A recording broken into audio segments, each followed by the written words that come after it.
Hello friends, welcome back to my YouTube channel. In this video tutorial, I will show you how to fix Call of Duty Black Ops 7 connection failed error. So if you're getting this error in Call of Duty Black Ops 7, then here follow the steps. Open File Explorer, go to C drive, open Users folder, open your users name folder, open App Data folder.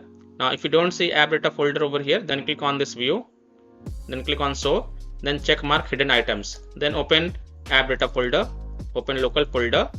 Now look for Activision folder. Here you can see the Activision folder. So first copy this Activision folder and paste it to desktop to keep the backup. Now once you have the backup, then either you can rename this folder and then launch the game and check, or either you can simply delete it and then launch the game and check. This has solved the issue for many players, so I hope this will work for you as well. If still your problem is not solved, then go to the Documents folder. Now here you can either rename it or delete the Call of Duty folder. But please take a note, your game progress will be lost. So if you agree, then follow this.